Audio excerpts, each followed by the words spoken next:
আসসালামু আলাইকুম সবাইকে, আশা করি মহান আল্লাহর অশেষ রহমতে সকলেই ভালো আছো।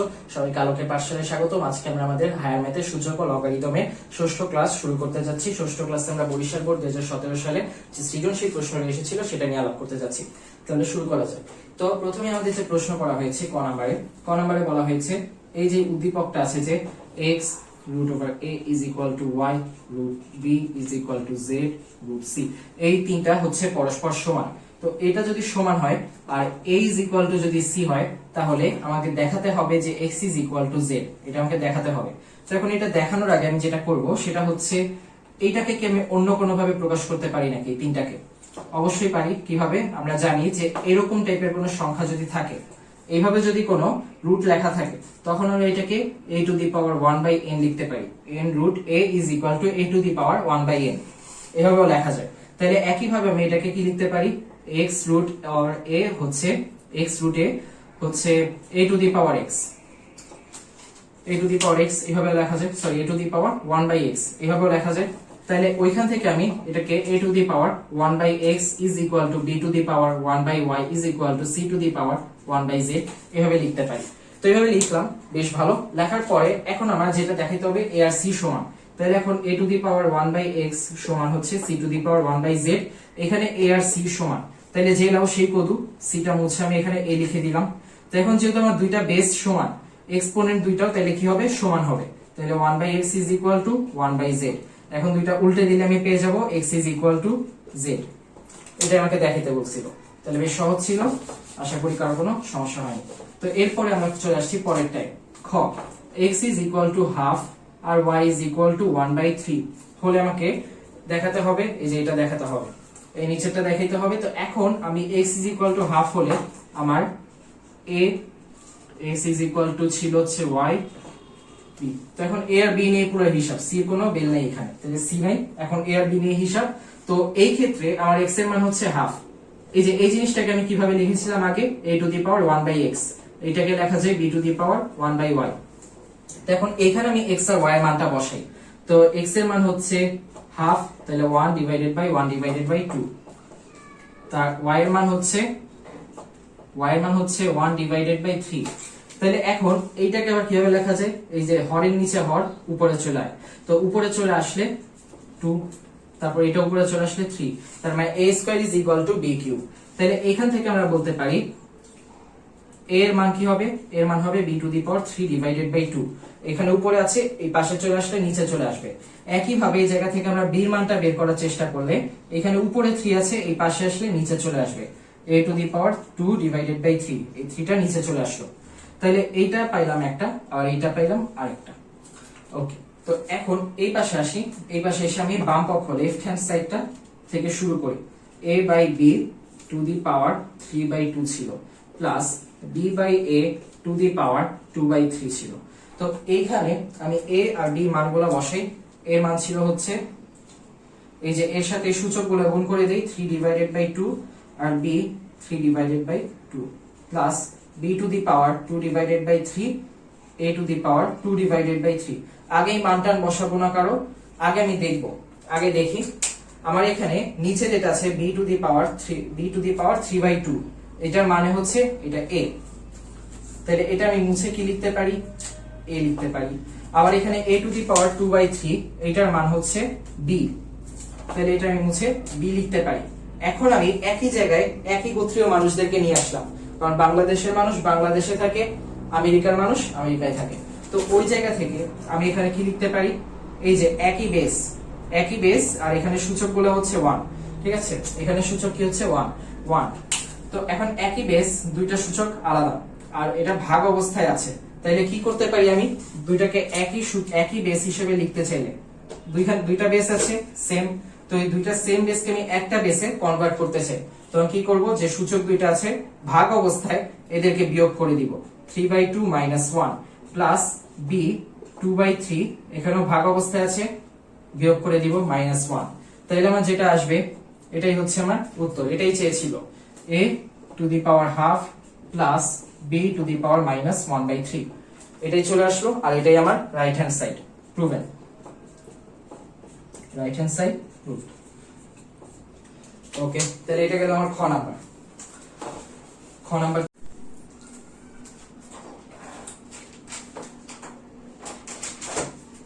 তাইলে গ নাম্বারে আমাকে বলছে এবিসি ইজ ইকুয়াল টু 1 হলে প্রমাণ করো এটা এটা এটা তিনটার যোগফল হচ্ছে 1। তো এখন তিনটার যোগফল কখন 1 হবে? যখন তিনটার লব, এই যে যখন আমরা সমহর করব তিনটাকে, যখন এদের হর আর লব দুইটা সেম হবে তখন এদের যোগফল 1 হবে। তো এর আগে এবিসি ইজ ইকুয়াল টু 1 দিছে, তো আমার কাছে আছে হচ্ছে x root a is equal to y root b is equal to z root c is equal to, মানে এই তিনটা হচ্ছে সমান, এই তিনটা সমান, তাইলে ওখান থেকে আমি বলতে পারি a to the power 1 by x is equal to b to the power 1 by y is equal to c to the power, আচ্ছা c to the power 1 by z, c to the power 1 by z। তো এইটা থেকে আমি এরপর কি করতে পারি, এর মানটা বের করতে পারি।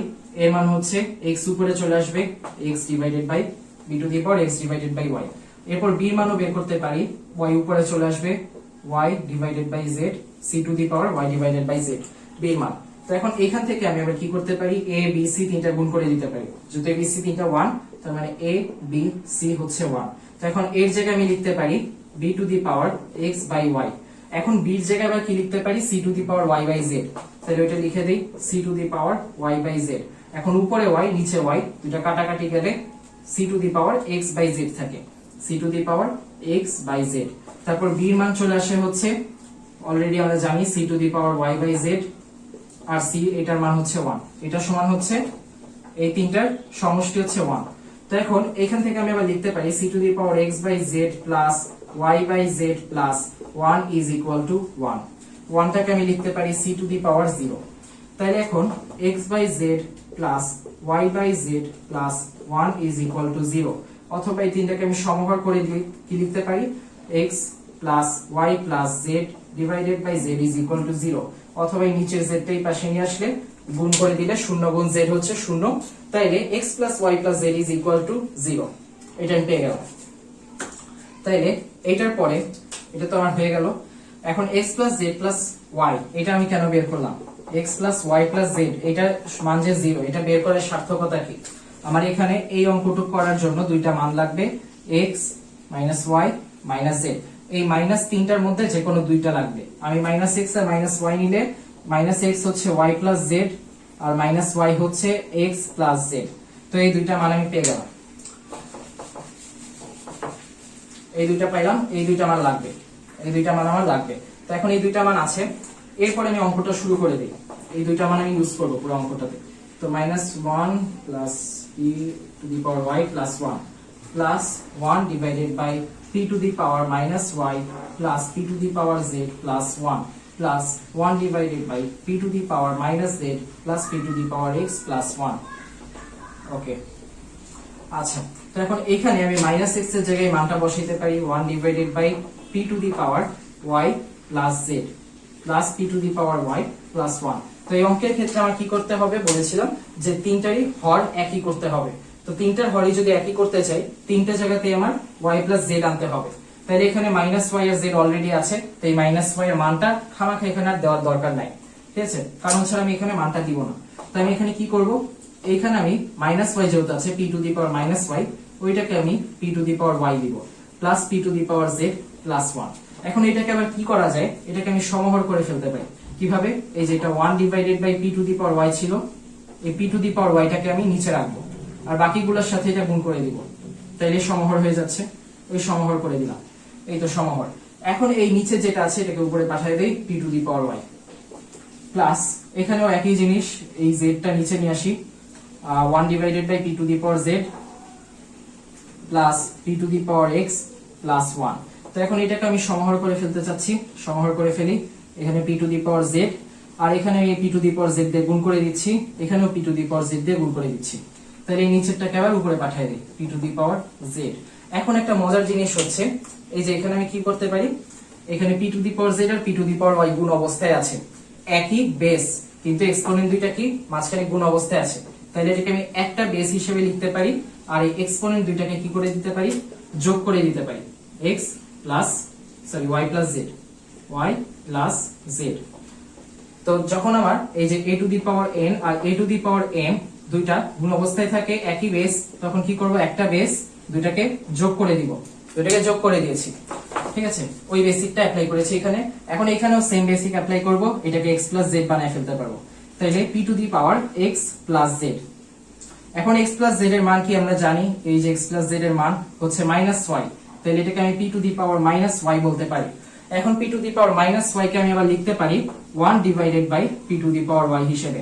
এখন এটাকে আবার সমাহর করে দেই, সমাহর করে দিলে কি হয়ে যায়, সমাহর করে দিলে নিচে p to the power y চলে আসে, এখানে গুণ করলে p to the power y, এইটার সাথে গুণ করলে p to the power z Times p to the power y।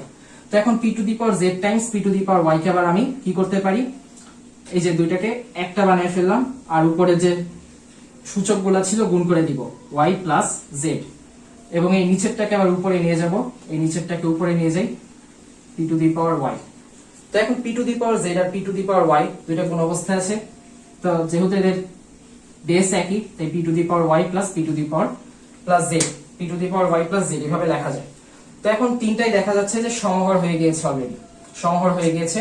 সমহর হয়ে গেলে আমি কি করতে পারি, এটাকে এই লব তিনটাকে যোগ করে দিব direct, 1 plus p to the power y plus p to the power y plus z। তো নিচের গুলোকে এইভাবে 1 plus p to the power y plus p to the power y plus z। এখন দুইটা যদি কাটাকাটি করি, কাটাকাটি করলে আসে 1, আর এটাই আমার রাইট হ্যান্ড সাইড, ঠিক আছে। তাহলে এটাই ছিল অঙ্ক, আশা করি তেমন একটা খারাপ হয় নাই, তো সবাই বুঝতে পেরেছো হোপফুলি। তাহলে আজ এই পর্যন্তই, আল্লাহ হাফেজ, সবাইকে ভালো থেকো, আসসালামু আলাইকুম।